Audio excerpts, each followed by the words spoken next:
우리 구원은 말씀을 어떻게 듣느냐의 문제죠. 그러니까 내가 구원을 생각할 때 내가 구원을 받았나? 못 받았나? 이걸 판단할 때 말씀이 어떻게 들리느냐 이것으로 결정되는 거예요. 어떻게 듣느냐. 그러니까 이 말씀이 이 성경 말씀이죠. 성경 말씀이 어떻게 들리느냐. 육적 차원으로 들리면 아직 나는 육적 존재죠. 그렇죠? 아직 거듭남이 없다는 거예요. 땅적 차원으로 들리면 내가 아직 땅의 존재구나 생각하면 되죠. 그러니까 말씀은 여러 가지 역할이 있지만 그걸 나누어 버리는 거예요. 똑같은 말이거든요. 똑같은 말을 듣는데 내게 어떻게 들리느냐 그게 내 존재 상태를 지금 말해주는 거예요. 예를 들어서 간음하지 말라 이렇게 성경에 쓰여 있잖아요. 그럼 그게 진짜 이게 세상적으로 간음하지 말라는 거구나, 뭐 바람 피우지 말라는 거구나 이렇게 들리면 그건 아직 거듭남이 없다는 거예요. 아직 구원이 아니라는 거예요. 그렇죠? 도둑질하지 말라 이렇게 했는데 정말로 나무 물건 훔치지 말라는 거구나 이렇게 들리면 이제 그건 땅적 차원, 육적 차원으로 아직도 머무르고 있다는 거죠. 왜냐하면 말씀은 하나님 우리 구원을 위한 방법이니까. 그렇죠. 구원을 위한 말씀이죠. 근데 그게 여전히 그런 땅적 차원, 육적 차원으로 들린다면 그것은 아직 구원에 이르지 못한 것이다. 그렇게 이해를 하시면 될 것 같아요. 그렇기 때문에 말씀이 내게 어떻게 들리느냐, 어떻게 읽히느냐. 여러분이 성경 읽잖아요. 어떻게 읽히느냐, 어떻게 보이느냐, 뭐 다 같은 얘기죠. 어떻게 해석되느냐, 어떻게 내가 이 말씀을 이해되느냐, 깨달아지느냐에 따라서 지금 내가 구원의 길을 걸어가고 있는 건지 아니면 구원의 길을 벗어나 있는 건지를 알 수 있다는 거예요. 그렇죠? 어떻게 듣느냐, 어떻게 들리느냐.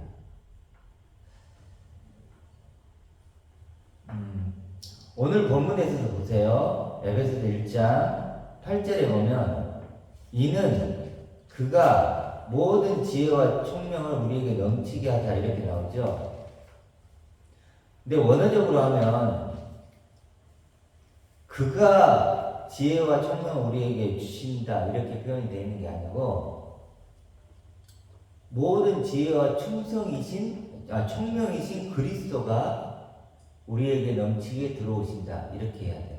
그러니까 그리스도가 지혜와 총명이신 그리스도가 우리에게 넘치게 들어오신다. 네. 다르죠.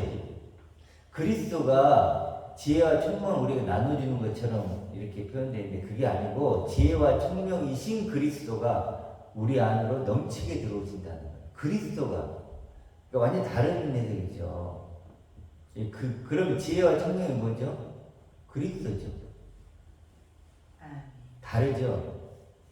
근데 이제 우리는 하나님 이 세상을 잘 살아갈 수 있는 지혜를 주시옵소서 막 이러잖아요. 그러니까 지혜라는 단어를 한번 생각해 보자는 거예요. 지혜. 자, 이 지혜라는 단어가 여기 나왔죠. 8절에. 지혜. 그렇죠? 이 단어가 하나 나왔을 때 우리가 이걸 어떻게 듣느냐의 문제예요. 어떻게 듣느냐. 우리가 이걸 딱 성경을 이제 보통 우리가 이제 교인들이 말씀을 읽을 거 아니에요.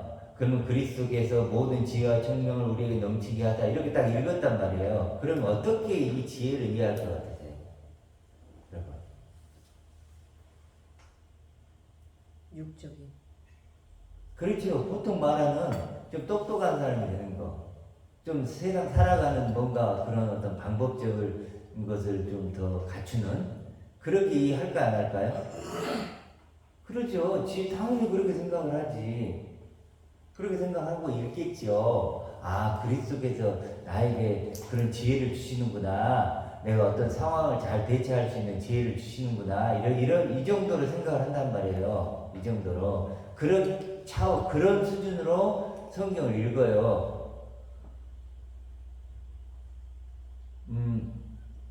그렇게 읽는데, 실제로 그렇게 읽으면, 그게 육적인 차원, 땅적인 차원, 문자적인 차원, 사전적 차원, 인간적 차원으로 읽는 거예요.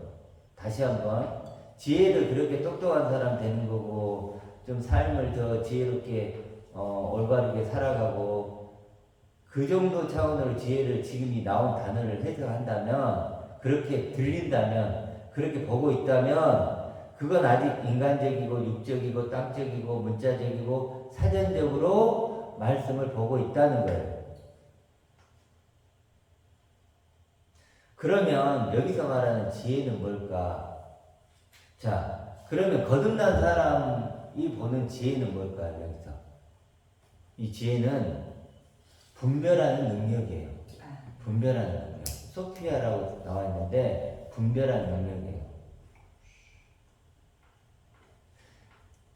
예수님이 말씀을 잘 듣는 자를 뭐라고 하냐면 반석 위에 집을 짓는 뭐라고 그래요? 지혜로운 자 같다 그러죠. 그때 그 지혜를 말하는 거예요. 내가 지금 반석 위에 집을 짓고 있는 건지 모래 위에 집을 짓고 있는지를 분별할 수 있는 능력이 지혜라는 거예요. 그러니까 이 지혜는 반석 위에 집을 짓는 자만이 갖는 거예요. 모래 위에 집을 짓는 사람들은 알 수 있는 게 아니에요.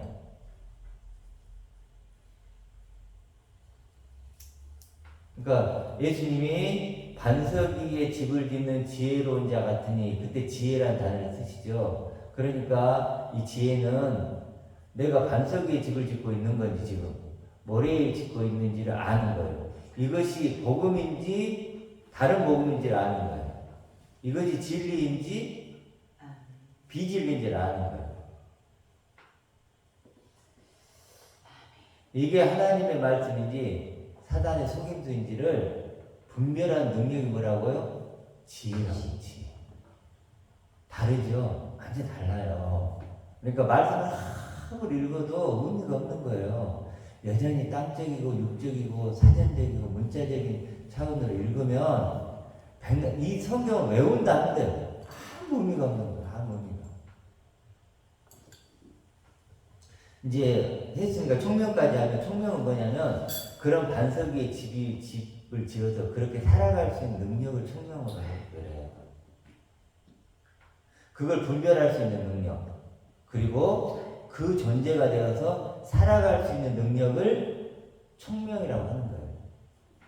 우리가 뭐 여기 총명, 총명해지는구나. 이렇게 생각하니까 이게 이렇게 생각하니까 사실 성경을 읽으면 읽을수록 더 육적이 되어버리는 거예요.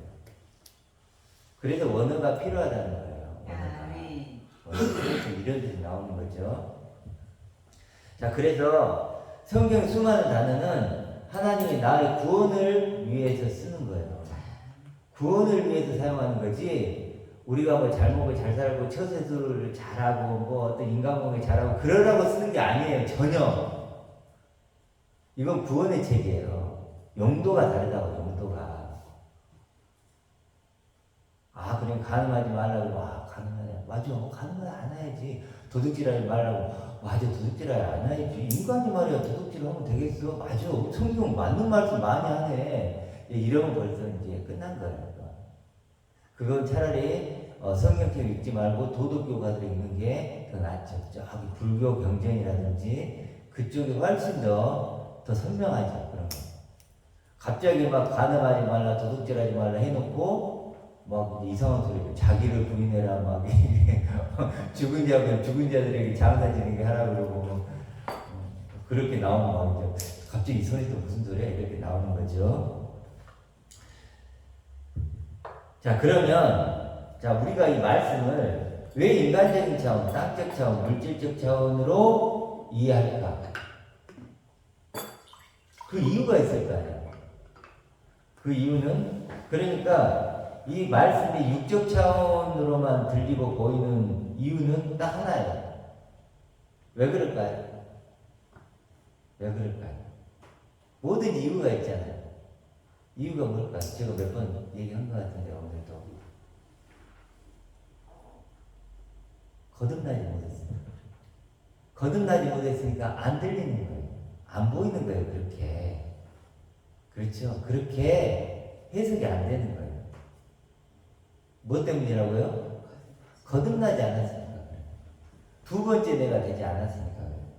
두 번째 내가 됐다면 그렇게 보이고 들리겠죠. 근데 여전히 첫 번째 내 안에 있는 거예요. 그러니까 그냥 간음하지 말라고, 맞아, 간음하지 말아야지. 하나님 맞는 말 하시네. 도둑질하지 말라고, 도둑질하지 말아야지. 이렇게 들리는 건 여전히 첫 번째 내 안에 있기 때문에 그러는 거예요. 두 번째 내 안으로 가면 그런 말이 그렇게 안 들리죠. 도둑질하지 말라는 건 뭐예요? 두 번째 나를 도둑질하지 말라는 거구나. 이렇게 들리겠죠. 간음하지 말라는 것도 똑같이 들리겠죠. 그래서요, 이건 바태감침 보화를 가지고 좀 설명할 수 있어요. 바태감침 보화도 여러분 만약에 여러분 돈이 전 재산을 갖고 있어. 근데 그걸 갖고 있는 사람과 바태감침 보화를 발견한 사람이 있죠. 바태감침 보화를 발견한 사람은 전 재산을 팔죠. 그럼 뭘 사죠? 보화를 사죠. 그럼 이제 그 사람의 관심은 뭐예요? 자랑거리도 보화고, 기쁨도 보화죠. 근데 그걸 발견하지 못한 사람은 뭐가 보화일까요? 자기 전 재산이죠. 그게 내 자랑거리고, 내 기쁨이고, 그러겠죠. 완전히 다르다는 거예요. 그러니까 무엇을 가치 있게 여기고, 무엇을 자랑하는가를 보면 그 사람은 지금 어떤 존재인가를 알 수 있죠. 저 사람이 보화를 자랑하고 보화를 기뻐하면 어떻게 보면 보화를 발견했구나 아는 거고, 여전히 전 재산을 자랑하고 그것을 가치 있게 여기면 저 사람은 보화를 아직 못 발견했구나 이렇게 알 수 있는 거죠. 이렇게 그런 것처럼 말씀을 어떻게 듣느냐, 어떻게 보느냐, 어떻게 해석하느냐, 그런 걸 보면 그 사람이 거듭났는지 거듭나지 못했는지, 구원을 받았는지 못 받았는지를 알 수가 있다는 거예요. 알 수가 있다. 또 다른 단어를 써보면, 은혜라는 단어를 오늘 몇 가지 단어를 한번 써볼 거예요. 은혜를 생각해요. 여러분 보통 은혜 하죠. 은혜가 뭘까요? 자, 누가 은혜가 뭐예요라고 물어보면 은혜 받으셨어요? 막 이러잖아요. 은혜, 그럼 뭐라고 대답할까요? 보통 교인들이 은혜 받으셨어요? 그렇게 하면 뭐라고 그럴까요? 근데 자기 살아오면서 어려운 문제가 있었을 때 막 해결되거나 막 자식이 잘 되고 뭐 그런 거 있잖아요. 그런 걸 은혜라고 하겠죠. 그렇게 은혜를 이해하면 어떻게 될까요? 거듭남이 없는 거죠. 아직 거듭남이 무엇인지는 모르는 거예요. 왜냐하면 거듭남이 있는데, 그렇죠. 은혜로 거듭남을 얘기하지 않고 다른 걸로 설명을 하면 거듭남이 없는 거죠. 그러니까 은혜는 뭘까요? 은혜는 우리 이제 형통하게 입장에서는 물어보면 뭐라고 대답할까요? 두 번째나 그렇죠. 하나님의 아들. 그거예요. 아멘. 그게 은혜예요. 내가 어떤 내가 된 거예요. 그렇죠. 그리고 바울이 뭐라 그래요? 나의 나됨은 하나님의 은혜죠. 그게 은혜예요. 우린 분명하게 얘기할 수 있잖아요. 나의 나됨, 이게 은혜입니다. 이렇게 분명하게 은혜를 얘기할 수 있어요. 그리고 은혜는요, 하나예요. 또 차별이 없죠. 이게 이해가 돼야 돼요. 내 자식이 잘 됐어요. 그러면 차별이 벌써 생기잖아요. 그건 은혜가 아니에요. 하나님 주시는 그런 거 아니에요. 근데 은혜를 그렇게 변질시키고 왜곡시킨다는 얘기는 진짜 은혜를 모르는 거예요. 거듭남이 은혜죠. 어떤 내가 된 것이 은혜죠. 나의 나됨이 하나님의 은혜 그랬으니까. 그러니까 은혜라는 단어 하나를 어떻게 듣고 어떻게 말하느냐를 들어보면 그 사람이 그걸 받았는지 안 받았는지, 거듭났는지 안 거듭났는지 바로 알 수 있다는 거예요. 은혜만 한 단어를 어떻게 해석하는가만 봐도. 한번 교인들한테 은혜를 물어보세요. 그런데 왜 이렇게 됐느냐 라고 하면 사역이 때문에 그래요. 기본적으로. 물론 교리, 신학 이런 것 때문이지만 사역은 예수 믿으면 그냥 뭐예요? 예수 십자가, 예수 죽으신 믿으면 그냥 천국 가요. 이것만 믿으면 다 끝나는 거죠. 이런 사역이 때문에 사역의 차원의 구원. 이것이 우리 구원을 막는 가장 큰 저는 개인적으로는 걸림돌이라고 봐요. 천국을 못 들어가게 하는. 그렇죠? 그러다 보니까 하나님이 어떤 나를 내게 선물했는지 관심이 없어요. 이미 구원 끝났는데 뭐. 나 예수 믿었어. 나 예수님이 나를 십자가에 죽은 거 믿었어. 막 눈물 펑펑 흘렸어. 막. 그랬어. 나 뭐 죄 용서했다는 거 믿어. 나 죽으면 천국 갈 거 믿어. 그럼 구원 끝났네? 근데 그건 구원이 아니라는 거죠. 문제는.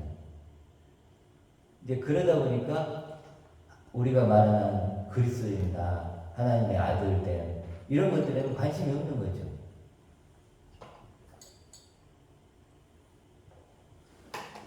예수님 당시에 바리새인과 서기관들이 있었죠. 그들의 가장 중요한 건 뭐였을까요? 율법이었어요. 왜 그들은 그렇게 율법을 강조했을까?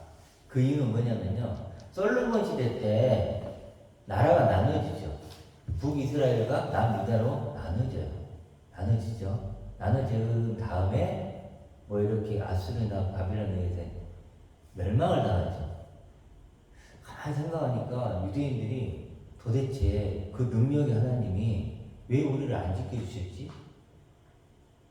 막 바다를 가른다고 그러시고 막 그렇게 했던, 그리고 막 다윗 왕국을 세우시고 그랬던 하나님이 왜 우리가 이렇게 비참한 상황 속에 빠지게 하시고 포로가 되게 하시지?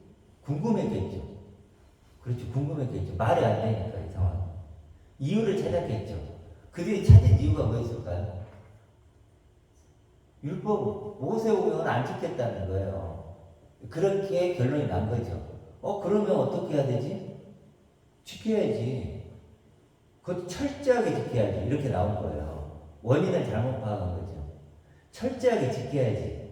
그러면서 철저하게 지키려고 613가지 율법을 만들어요. 거기다 세치까지. 지금도 유대인들은 뭐 엘리베이터를 뭐 일을 좀 안 타고 막 그러잖아요. 그리고 뭐 사람이 있으면요. 피를 흘리잖아요. 예를 들어. 그러면 상황에 따라서 지압을 해줘. 근데 막 뻔하고 이걸 안 해. 이건 그 일이니까. 이해하시죠? 왜 그랬을까요? 왜 그렇게 극단적으로 나왔을까요? 하나님과의 관계를 온전히 맺기 위해. 그게 더 중요하다는 거예요.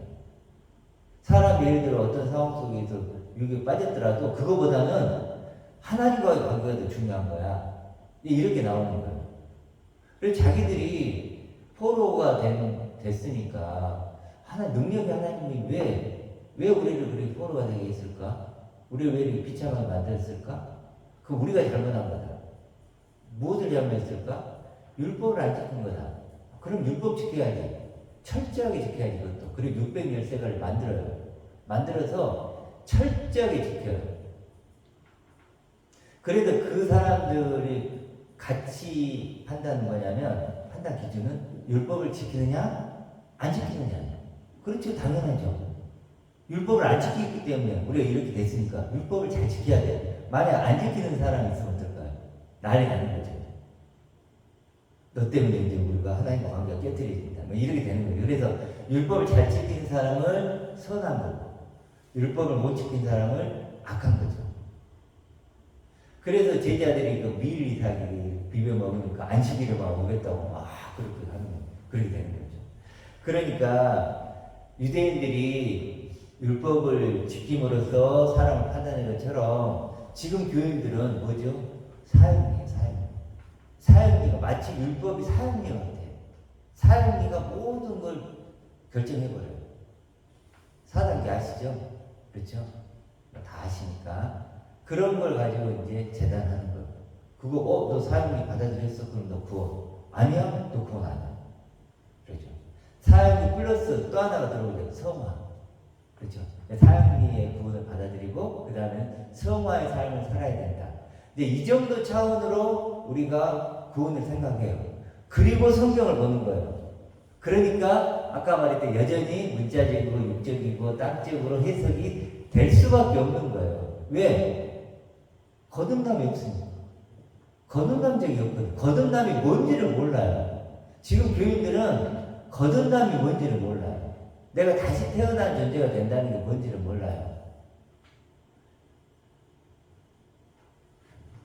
그래서 상급하면 그냥 천국 가는 거구나. 좀 이제 영적인 사람에서 천국 가는 거구나. 또 아니면 뭐 좋은 거 주시는 거구나. 근데 실제 성경은 뭐라 그래요? 그리스도가 상급이죠. 그렇죠. 거듭난 사람들 그리스도가 상급이에요. 다른 게 상급이 아니에요. 가능, 지혜, 사랑 뭐 이런 것들 사랑도 뭐 그냥 자기 사랑이죠. 자기 사랑. 자, 한 예를 더 볼게요. 11절에 보면 모든 일을 그의 뜻의 결정대로 일하시는 이렇게 나오죠. 그럼 모든 일 하면 어떤 느낌이에요? 그의 뜻대로 행하신다 그러니까 그의 뜻의 결정대로 일하신다. 딱 이게 거듭나니 못한 사람 어떤 생각을 할 것 같아요? 딱 읽었어 이제. 큐티 한다고 읽었어. 모든 일을 그의 뜻의 결정대로 일하신대요. 그럼 모든 일이에요. 그럼 어떻게 큐티를 할 것 같아요? 이 본문을 만약에 오늘 본문으로 딱 나왔다 큐티를 했다. 그럼 박 집사님은 교인들을 어떻게 해석할 것 같아요? 오늘 하루를 어떻게 계속 질문할까요? 그렇지. 이렇게 할까요? 저렇게 그렇죠. 그리고 내가 일어난 모든 일은 하나님이 이미 결정해 놨다. 일어날 일, 누구를 만나고 하고 이렇게 할 걸 결정했다고 읽겠죠. 그렇게 읽겠죠. 그렇게 해석하겠죠. 그런다니까요. 밥 먹는 것도 아버지. 밥 먹는 거 하나님께서 결정해 놓으셨고 누구 만나는 것도 결정을 하셨고 그러니까 하나님께 다 맡기십시오. 하나님이 다 알아서 전능자신데 그걸 안 하시겠습니까? 이제 이렇게 하면서 모든 일을 하나님이 그렇게 하셨어요. 이렇게 이제 해석을 하는 거죠. 이게 이제 전형적인 문자적인 육적이고 사전적인 해석이죠. 인간 차원의 해석이죠. 자, 그럼 해석해 볼까요? 조금만 생각해 볼까요? 지금 이스라엘하고 하마스가 싸우고 있죠. 그리고 먼저 후티 반군은 저기 지중해를 또 하니 아주 중동이 아니면 이제 더 가면 이제 난리가 나겠죠. 그러면 그 모든 일을 하나님 지금 계획하고 있는 거죠. 그렇죠? 그래야죠. 그리고 이제 러시아가 지금 우크라이나 싸우고 있고 이런 것도 다 하나님이 하는 거고 세월호 3만 명이 죽는 것도 다 하나님이 하는 거고 이렇게 돼야 맞는 거죠. 모든 일을 어렸으니까 이렇게 해석을 해요. 그러니까 그런 거 생각을 안 하고 자기 하루 있는 일 있죠. 그것만 생각을 하는 거 얼마나 그러니까 좁은 시각으로 해석을 하는가를 보세요. 얼마나 말이 안 되는지. 그러면 이 모든 일이 뭘까요? 우리 입장에서 생각해 봅시다. 거듭난 사람 입장에서 모든 일은 원어적으로는 그 모든 일이에요. 그 모든 일. 하나님이 우리의 구원을 위해서 행하신 그 모든 일을 얘기하는 거예요. 아무거나 그런 게 아니고 그리스도 안에서 우리를 새로운 피조물로 계획하셨죠. 그 모든 일이에요. 위에 보면 또 5절에 보면 그 깊으신 뜻대로 우리를 예정하사 우리 예수 그리스도로 말미암아 자기의 아들들이 되게 하셨죠. 이게 그 모든 일. 그게 모든 일이에요. 나를 하나님의 아들로 만드시고 나를 구원하시고 나를 하늘의 존재로 만드시는 그것이 하나님 보시기에는 모든 일이라고요. 아무거나 모든 일이 아니에요. 그러니까 큐티하면 자기식으로 해석을 하니 모든 일을 하나님이 하실 거니까 오늘도 하나님께 맡깁니다. 이렇게 이제 마음은 편하죠. 마음은 편해. 그리고 실제로 그래도 돼요. 우리가 하루 살면서 하나님 손에 내 삶을 맡깁니다. 이렇게 하고 내 하루 삶을 이끌어 주십시오. 이렇게 기도하는 거 좋아요. 그것까지 뭐라 그러는 건 아니에요. 단지 성경을 해석을 할 때는 그렇게 해석하면 안 된다고. 해석까지도. 그러니까 아무리 성경을 여러 번 읽어도 의미가 없는 거예요.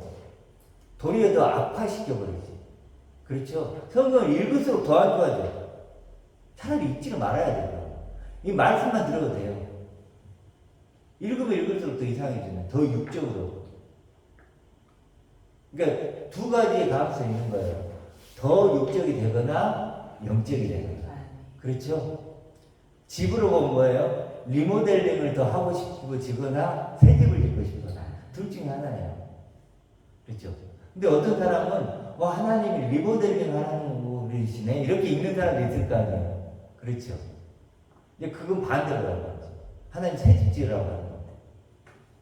근데 대부분은 리모델링 하고 있으니까 그런가 보다 이렇게 하는. 우리는 뭐라 그래요? 새 집 지어야 돼. 부수고 새 집 지어야 돼. 그러니까 이제 사람들이 막 혼나는 거예요. 지금까지 리모델링 해가지고 집에 지금 리모델링을 하고 있어. 근데 우리가 생각을 해보세요.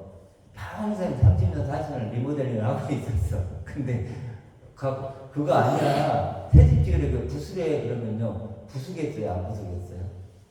더 못 부지. 그렇죠. 처음부터 얘기를 해주지. 그러면.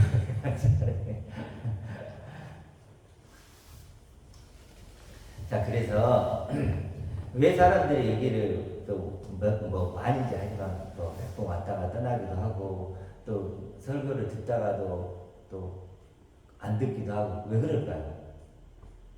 거듭나지 못했으니까 그렇죠? 여전히 땅적 해석을 하고 있는데 하늘적 해석을 하니까 안 들리는 거예요.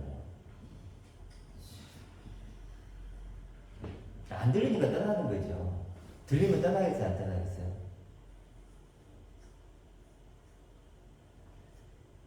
그래도 예수님이 진주를 뭐에게 주지 말라 그러죠? 돼지에 거룩한 것들을 개에게 주지 말라. 그렇게 얘기한 거죠. 그렇죠? 한마디로 우리에게 하는 얘기예요. 절대로 개, 돼지가 되지 말라는 거예요. 우리에게. 너희는 너희의 거룩함을 지키라. 다른 사람이 아무리 많을지라도 다른 사람이 다 개, 돼지로 갈지라도 너는 지키라는 거예요. 예수님이. 예수님이 우리를 지키고 싶어요. 거룩한 것처럼 진주를 지키고 싶으신 거예요. 그러니까 요즘에 저도 그런 생각을 많이 해요. 이렇게 다른 사람 죽는 게 아니구나. 내가 거룩한 것을 진주를 보지 못한 개돼지가 될 수 있구나. 나 개돼지 될 수 있네. 하나님 앞에 내가 개돼지 되면 안 되지. 나 하나님 아들 돼야지. 다른 사람이 별로 중요하지 않은 거야. 이제 더 시가 옛날에는 사람들이 왜 내 말을 잘 안 듣지? 좀 서운하기도 하고 왜 사람들이 좀 그러는데 요즘에는 정말 내 자신이 더 먼저다. 다른 사람 필요 없다는 게 아니고 내 먼저, 나 먼저 그런 마음이 들어야 된다. 그러니까 한마디로 가치를 모르는 거예요. 그러니까 거듭난 사람은 거듭남의 가치를 알아요. 그렇죠? 거듭나지 못한 사람은 그 가치를 모르는 거예요. 그러니까 여전히 더 나은 육을 추구하자고 외치는 거예요. 진심으로 간절하게 외치는 거예요. 왜? 그게 가치 있게 보이니까. 그건 당연한 거예요. 모르니까요. 가치를 모르니까. 그러니까 거듭나지 못한 사람은 그래서 이제 거듭나지 못했기 때문이다. 모든 원인은 딱 하나예요. 모든 원인도 하나, 해결책도 하나. 거듭나야 돼요. 거듭나야 돼요. 그리고 이 말씀 거듭남을 위한 책이에요. 거듭남을 만들기 위한 책. 그렇게 읽어야겠죠. 자, 이제 단어를 좀 우리가 봤잖아요. 은혜는 우리가 얘기했죠. 은혜가 뭐냐 했을 때 내가 영생이 되는 거예요. 내가 그리스도와 함께 영광을 누리는 존재가 되는 거예요. 거룩하고 흠이 없는 하나님의 아들이 되는 게 은혜예요. 그렇죠?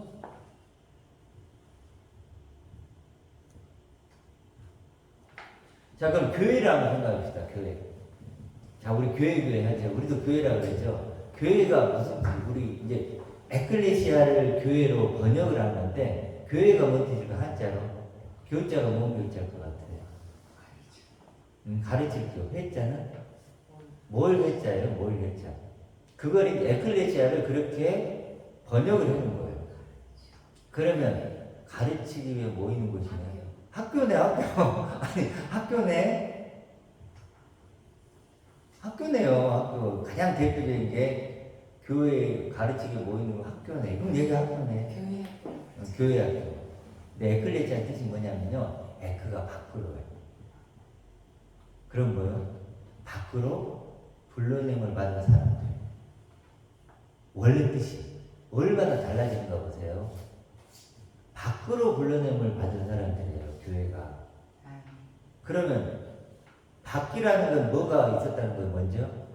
안이 있었다는 거죠. 육신 안에 갇혀있는 나를 밖으로 불러냈다는 거예요. 이 육신의 한계 안에 있는 나를 불러내서 한계가 없는 무한한 밖으로 나를 불러낸 거예요. 하나님의 그 영원한 세계 속으로 나를 불러낸 거예요. 얼마나 이 그 에클레시아라는 단어가 멋있냐고, 분명하냐고. 그러면 밖으로 불러냄을 받은 사람들 이렇게 번역을 해놨으면 밖으로 불러내? 밖이 어딜까? 안이 어디고 밖이 어딜까? 생각이라도 좀 하지. 근데 교회라고 해놓으니까 이게 무슨 가르칠 교 모임을 학교네, 학교 교회 학교네, 이제 이렇게 생각을 하는 거예요. 이게 번역이 얼마나 이게 엉터리 번역을 해놓은 거냐고요. 차라리 그냥 밖으로 에클레시아처럼 에크 칼레오 부르다니까, 밖으로 부르다니까 그냥 잘 안 되면 그냥 밖으로 불러내진 사람들 뭐 이렇게 하든지 차라리. 그러면 조금이라도 생각할 수 있는 여지가 생기는데 교회 해버리니까 가르치는 모임 뭐 이렇게 하니까 어떤 의미 아시겠죠 지금? 자, 밖으로 불러냈다. 밖으로 어둠에서 빛으로 불러낸 거죠. 그렇죠. 하나님이 나를 어둠인 나를 빛으로 불러낸. 너에게 빛이야. 이렇게 죽은 자를 산 자로 불러낸 거. 찰나의 존재를 영원한 존재로 불러낸 거. 아무것도 없는 존재를 모든 걸 가진 자로 불러내시는. 밖으로 불러내죠. 그 아브라함을 불러내죠. 동서남북을 바라보게 하시죠. 저 목별들을 바라보게 하시죠. 마치 그런 것처럼 불러내서 보라는 거예요. 하나님의 그 영광의 세계 보여주시는 거. 무한한 세계. 그게 밖으로 불러내는 거예요. 밖으로. 그 무한한 세계로. 우리 박 집사님 항상 얘기하는 인터스텔라처럼 그 아버지가 그 딸의 차원에 있었던, 땅적인 차원에 있었던 딸에게 불러내잖아요. 다른 차원. 그런 거 같은 거예요. 교회란 뜻은, 에클레시아는 그런 뜻입니다. 얼마나 깊은 뜻이냐고. 자, 지혜와 총명은 아까 얘기했죠. 지혜와 총명. 좀 느낌이 오시죠? 이제 좀 다르게 들리시죠? 그냥 읽는 거랑 좀 다르죠. 또 하나만 마지막으로 해볼게요. 7절에 보면 우리는 그리스도 안에서 그의 은혜의 풍성함을 따라 자꾸 6절에서도 그의 은혜의 영광, 그의 은혜의 풍성함 이렇게 나오죠. 하나님의 은혜는 영광이고 우리에게 하나님의 은혜는 우리의 풍성함이죠. 그래서 자꾸 이런 단어 쓰는 거예요. 따라 그의 피로 말미암아 속량 곧 죄사함을 받았느니라 이렇게 나와요. 자, 그러면 죄사함을 봅시다. 이 단어를 한번 볼게요. 죄사함 하면 딱 어떤 느낌이 들으세요? 죄사함을 받았다. 자, 여러분 큐티를 또 오늘 합니다. 이렇게 큐티를 시작했어요. 자, 죄사함을 받았다. 딱 어떤 느낌 드시는지 한번 생각해 보세요. 아, 죄사함 받았어. 그러면 어떤 느낌이 있어요? 예수님 십자가. 피로 말미암아, 예수님 피로 말미암아 속량, 죄값에 갚을 지불하고 죄사함을 받았어. 자유. 그런 것들 아니 우리 교인들 생각을 해보세요. 교인 차원으로 가서 한번 생각을. 내가 옛날에 지었던 죄들을 딱 떠올리면서 그 죄들이 다 사해졌어. 나쁜 일 못된 일 했고 막 거짓말 했고 했던 것들 다 사해졌고, 그리고 이제 거기 나와서 앞으로 지을 죄까지도 사해졌어. 막 또 이제 막 구원파는 그러잖아요. 앞으로 지을 죄까지, 미래적인 죄까지도 사해졌어. 이렇게 얘기를 해요. 그래 큐티를 할까 안 할까요? 에? 그렇게 하겠죠. 아니 여기 죄사함이 있는데 죄라는 단어가 딱 나왔으니까 죄는 당연히 나쁘지 못했지 하는 거죠. 그렇게 해석을 하고 그렇게 읽으면 아직 뭐가 없다? 거듭남이 없다는 증거예요. 분명한 증거예요. 그렇게 해석을 하면 우리식으로 보면 그 죄는 뭐죠? 하나님의 아들이 안 된 게 죄죠. 그렇게 이해를 하겠죠. 자, 조금 더 원어적으로 더 깊이 들어가 볼게요. 여기서 죄사함이라는 건 뭐냐면, 자, 원어의 필요성을 조금 더 얘기하는 것이긴 한데, 그 범죄의 그 용서예요. 그 범죄함의 그 용서. 이게 이제 원어적인 뜻이에요. 죄사함. 용서라는 건 떠나다, 없애다 이런 뜻이에요. 그러니까 범죄가 없어졌다. 범죄가 떠나갔다. 그럼 이제 중요한 단어가 하나 남죠. 범죄가 남죠. 범죄. 여기도 죄라고 하고 범죄, 죄. 이게 뭐냐는 거예요. 이게 어떤 뜻이냐면요. 가난을 옆에 두다 이런 뜻이에요. 가난을 옆에 두다. 원어적으로 파라핀도 이렇게 아마 나와 있을 것 같은데 가난을 옆에 두다. 병듦을 옆에 두는, 벌거벗음을 옆에 두는 거예요. 죽음을 옆에 두는 거예요. 이게 무슨 말이에요, 그러면? 나는 가난한 자가 아니라는 얘기예요. 나는 병든 자도 아니고 헐벗은 자도 아니고 죽은 자도 아니라 옆에 두었으니까 나는 아니라는 거예요. 어떤지 알겠죠? 가난을 입어야 되는데 가난을 옆에 둬버리고 이거 내 거 아니야. 하나님이 너는 가난이야, 너는 헐벗음이야, 너는 죽은 자야, 너는 병든 자야 라고 나의 육신을 입은 나에게 그렇게 나를 줬는데 우리는 어쩐다고요? 그거 내 거 아닌데요? 이게 뭐라고요? 범죄라고요. 이게 범죄라고. 다르죠? 아니 다르죠. 너는 죽은 자야. 그러는데 내가 살아있는 자라고. 너 죽은 자야. 이렇게 하나님이 너 죽은 자야. 그러니까 다시 그 살아나야 돼. 이런데 나 죽은 자 아닌데 그 옆에 나오요. 그 말씀. 이게 뭐라고요? 귀뚱으로 듣는 거예요. 귀뚱으로 듣는 거예요. 귀뚱으로 듣는 게 범죄인 거예요. 우리가 생각하는 전혀 다른 차원이죠.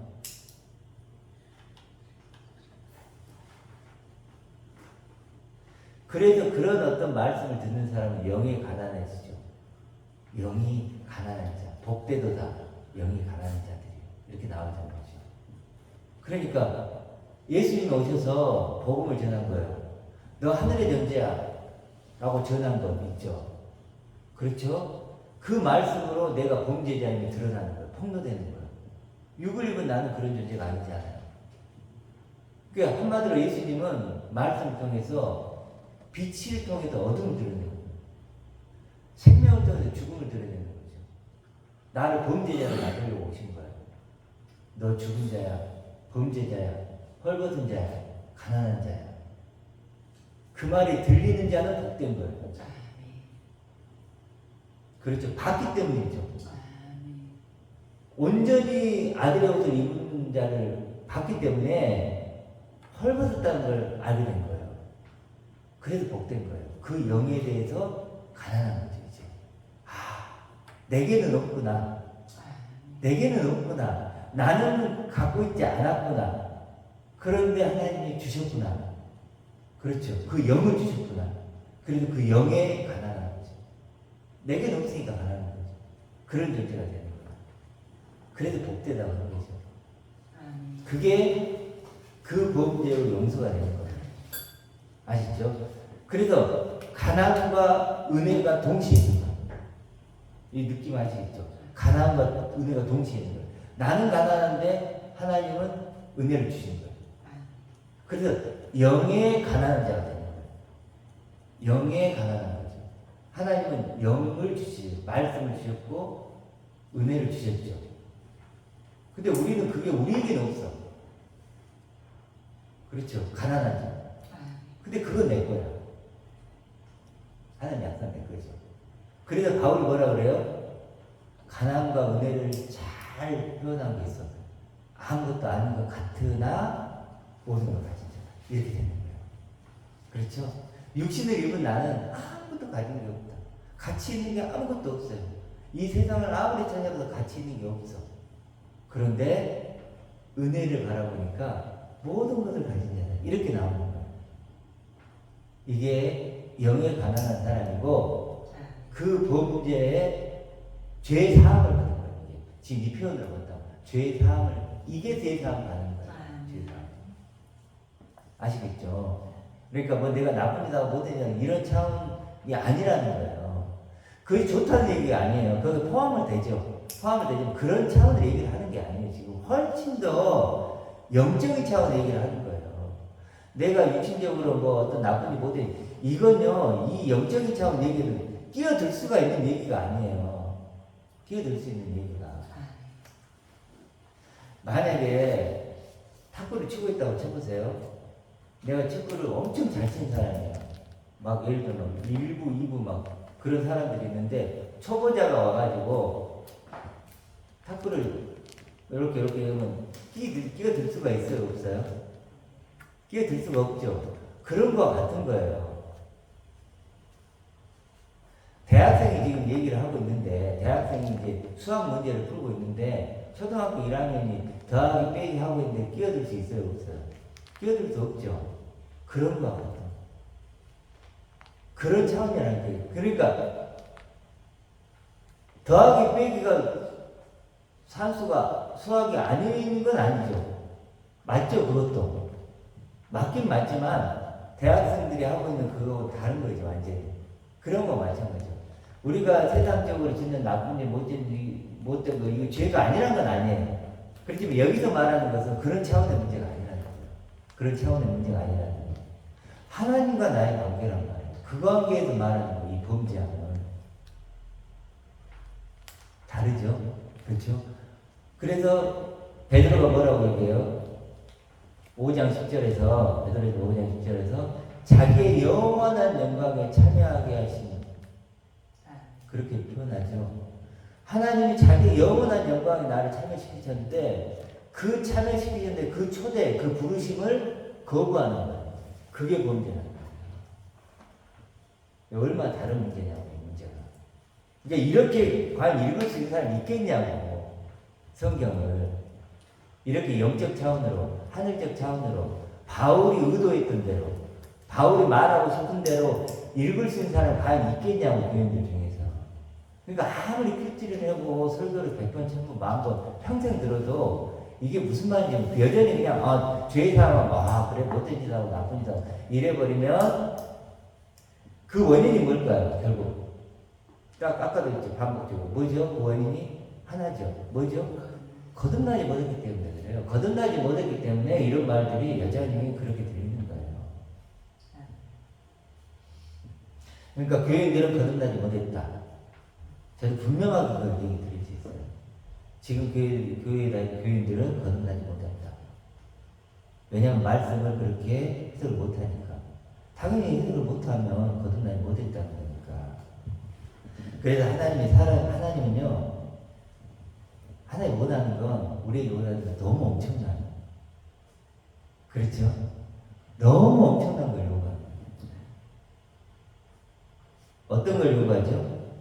아들을 원하는 거예요. 아들을. 내가 하나님은요, 종을 원하지 않아요. 섬기는 자를 원하지도 않고, 교회 들락달락 하는 사람을 원하지도 않고, 천국 간다고 믿어주라고 십자가에 눈물 펑펑 흘린 사람도 원하지 않아요.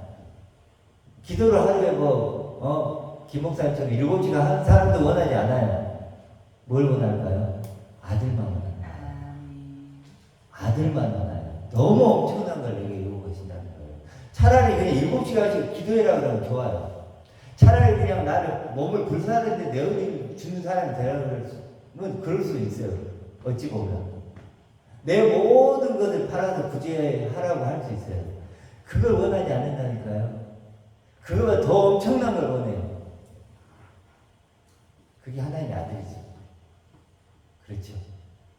그럼 내가 하나님의 아들이라는 증거가 뭔가요? 내가 뭘 필요로 하는가를 보면 알아요.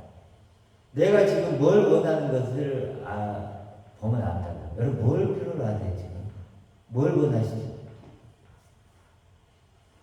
물론 돈도 필요해요. 건강도 필요해요. 살면서 세상 재미도 있어야 돼.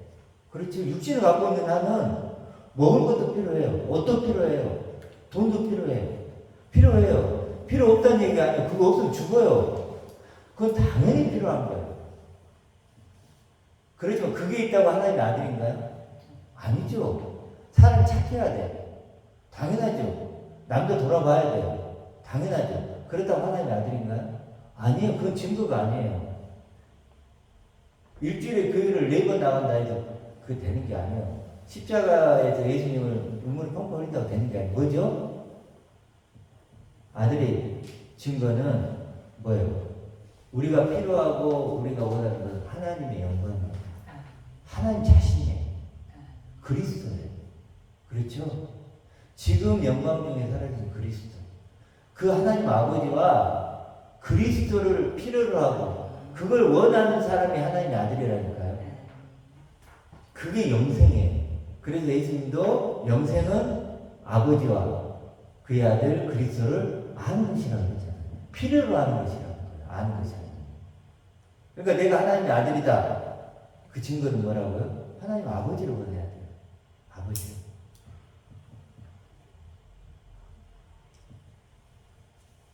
그리스도로 옷 입기를 원해야 돼요. 아시겠죠? 그게 지금 여러분 증거가 돼야 돼요. 여러분이 하나님의 아들이라 그러면서 다른 증거를 내보이면 여러분 하나님의 아들이 아니에요.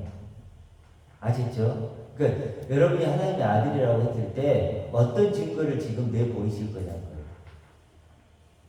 무엇을 여러분이 원하시고 무엇을 필요로 하시냐는 거예요. 육신적으로 사는 건 다른 문제예요. 육신적으로 살기 위해서는 맛있는 것도 먹어야 되고 돈도 필요하고 인간관계도 필요하고 필요하잖아요. 건강도 필요하고 그건 그 문제예요. 이게 영적인 문제를 얘기하는 거예요. 하나님 아버지 그 자신이 필요한 거예요. 그분의 부유함, 그분의 영광, 그분의 충만함, 그분의 거룩함. 우리는 거기에 참여하고 싶은 거니까. 그리고 그 영광에 참여한 첫 열매가 누구예요? 그리스도죠. 그리스도가 첫 열매예요. 두 번째 열매는 있을까요? 없을까요? 없어요. 첫 열매뿐이에요. 첫 열매뿐이에요. 우리는 그 첫 열매에 포함되는 거예요. 두 번째, 세 번째 없어요. 딱 하나의 열매만 맺힌 거예요. 자, 하나님이 얼마나 우리에게 엄청난 걸 요구하는지 아시겠죠? 자, 누군가 뭔가를 요구하면 그 요구를 따르는 사람이 있고 거부하는 사람이 나오죠. 그런가요? 안 그런가요? 요구가 없을 때는 예를 들어서요. 오늘 이제 끝나고 만약에 짜장면을 먹으러 갑시다. 내가 요구를 해요. 그럼 여기서 짜장면을 먹고 싶은 사람이 있겠죠. 그럼 따를까요? 안 따를까요? 따르겠죠. 근데 나는 짜장면 먹으면 막 이게 소화가 안 돼. 그런 사람 따를까요? 안 따를까요? 안 따르죠. 요구가 생기면 따르는 사람과 안 따르는 사람이 나뉘는 거예요. 그렇죠? 자, 지금 엄청난 요구를 지금 하고 있는 거죠. 거듭나라. 하나님의 아들이 되라. 이 말씀은 요구를 하는 거예요. 하늘의 요구를 하는 거예요. 따르는 사람이 나오고 안 따르는 사람이 못 따르는 사람이 나오겠죠. 그러면 당연히 둘 사이에는 나눔이 생기면 핍박이 오겠죠. 하나님의 의를 받은 자는 하나님을 의를 모르는 사람에게 반드시 핍박을 받아요. 아니, 핍박을 받는 게 아니고 그 하나님의 의를 모르는 사람 자체가 핍박이에요. 그 사람이 내가 무슨 얘기를 하지 않아도 그 사람이 어떤 말을 하고 하는 것 자체가 핍박이에요. 그걸 보는 것이 핍박이에요. 듣는 것이 핍박이에요. 제가 예를 들어서 설교를 듣잖아요. 일반 교회 성도 목사님들 설교를 들으면 그걸 듣고 보는 것이 되게 핍박이에요. 어떤지 아시겠죠? 자, 그래서 하나님의 그래도 예수님도 핍박을 받았나요? 안 받았나요? 누구에게? 613가지의 율법을 지키라고 하는 그 율법 학자들, 유대인, 바리새인, 서기관들에게 핍박을 받았어요. 그런 것처럼 거듭난 사람은 반드시 거듭나지 않은 사람들에 의해 핍박을 받을 수밖에 없어요. 그게 거듭난 사람들의 운명이에요. 그래서 외로운 길이에요. 그렇죠? 그래도 좁은 길이에요. 그 길을 우리는 걸어가는 거예요. 그렇죠? 이 길을 걸어갈 수 있는 유일한 이유가 뭘까요? 힘, 능력은 뭘까요? 그것은 바로 하나님의 은혜예요. 하나님의 사랑. 우리를 아들로 만드신 장차 나타나는 영광. 지극히 크고 영원한 영광인 하나님의 아들. 그 아들만이 보이지 않는 소망이고 우리의 구원이고 우리의 능력이고 우리의 지혜고 우리의 기쁨입니다. 우리의 의로움이고 우리의 완전한 영광. 여러분 우리는 이미 그런 존재예요. 하나님의 아들이라는 이름 속에 모든 게 담겨 있어요. 하나님의 이름, 하나님의 아들이라는 그 하나의 이름 안에 모든 것이 포함되어 있어요. 그 밖으로 나가면 아무것도 없어요. 아무것도. 그걸 우리가 발견하시고 믿기 때문에 있는 거예요. 하나님의 아들이라는 이름으로 일주일도 승리하시기 바랍니다.